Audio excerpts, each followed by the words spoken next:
प्राचीन समय की बात है। एक बार गौतम बुद्ध अपने भिक्षुओं के साथ सालवन में भ्रमण कर रहे थे और घूमते घूमते वे विश्राम करने के लिए एक बड़ वृक्ष के नीचे बैठ गए। वे सभी साथ में बैठे थे और अचानक धर्म पर चर्चा शुरू हुई। इस दौरान एक भिक्षु ने उनसे प्रश्न पूछा, परमेश्वर, मैंने देखा है कि कई कमजोर विभिन्न संसाधनों से परे व्यक्ति भी विषम परिस्थितियों को हरा देते हैं और बड़े बड़े कार्यों को करने में सफल होते हैं। वहीं संपन्न और अच्छी स्थिति वाले लोग उस कार्य को करने में सफल नहीं होते हैं। इसके पीछे का कारण क्या है? क्या हमारे पूर्व जन्मों के कर्म इसमें आड़े आ जाते हैं? नहीं, ऐसा नहीं। गौतम बुद्ध ने उस भिक्षु की बात का उत्तर दिया और एक प्रेरक कहानी सुनाने लगे। विराट नगर में सुगुति नामक एक राजा शासन किया करते थे।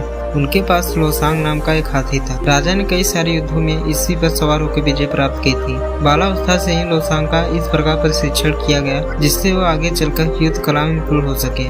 पर्वत के आकार के समान लोसांग जब सेना का प्रतिनिधित्व करता और हुंकार भरता तो डर के मारे शत्रु की सेना दबे पांव ही भाग जाती। जैसे व्यक्ति जन्म के बाद युवा अवस्था से होता हुआ जरावस्था को प्राप्त होता है, उसी प्रकार लोसांग भी बूढ़ा होने लगा और तेज भी समाप्त होने लग गया। अब वो हाथी सालम केवल शोभा मात्र बनकर रह गया था। सेना के लिए भी उसकी अहमियत कम होने लग गई थी, जिसके चलते उसकी ओर पहले जैसा ध्यान भी नहीं दिया जाता था।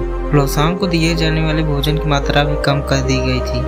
एक बुजुर्ग सेवक उसके लिए भोजन और पानी की व्यवस्था करता था, लेकिन वह भी अक्सर ऐसा करने में चूक जाता था। परिणाम स्वरूप हाथी को भूखा प्यासा ही रहना पड़ता था।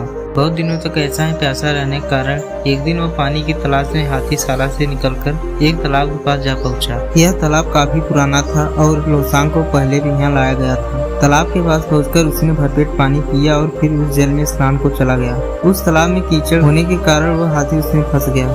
वह जितना भी उस तालाब से निकलने का प्रयास करता उतना उसमें फंसता चला जाता। अंत में वह हाथी गर्दन तक कीचड़ में फंस गया। जब राजा तक यह बात पहुंची तो उन्हें बहुत दुख हुआ। उन्होंने हाथी को निकालने के लिए बहुत प्रयास किया, लेकिन सभी विफल हो गए। जब एक के बाद एक सभी प्रयास विफल हो गए तो एक बुद्धिमान मंत्री ने उपाय सुझाया, जिसके बाद हाथी को बचाने वाले सभी लोगों को वापस बुला लिया गया और उन्हें सैनिकों की तरह सुसज्जित किया गया और युद्ध का वातावरण बनाया गया। लोसांग के सामने युद्ध के नगाड़े बजने लगे और सेना इस प्रकार इधर उधर कूच करने लगी जैसे वे शत्रु के पक्ष के हों और उसकी तरफ आक्रमण करने के लिए आगे बढ़े। यह देखकर अचानक लोसांग में न जाने कैसे जोश आ गया और उसने बहुत जोर से हुंकार भरी। वह अपनी ओर बढ़ रहे सैनिकों पर आक्रमण करने के लिए पूरे बल से गर्दन तक फंसे कीचड़ को खदेड़ता हुआ तालाब के किनारे जा पहुंचा। उसके बाद उसे सैनिकों पर आक्रमण करने से पहले बहुत मुश्किल से नियंत्रित किया गया। यह कथा समाप्त करते हुए गौतम बुद्ध ने कहा, भिक्षु, इस संसार में सबसे अधिक महत्वपूर्ण मनोबल ही है। यदि किसी व्यक्ति में मनोबल जाग उठे तो दुर्बल और हारा हुआ व्यक्ति भी असंभव को संभव करके दिखा सकता है। इस प्रेरक कहानी से हमें यह सीख मिलती है कि मन के हारे हार है और मन के जीते जीत। अर्थात यदि व्यक्ति मन में ठान ले कि उसे जीतना ही है तो कितनी भी विषम परिस्थिति हो उसे विजय प्राप्त करने से नहीं रोक सकती। इसलिए हमेशा खुद पर विश्वास रखिए, आपको सफलता अवश्य मिलेगी।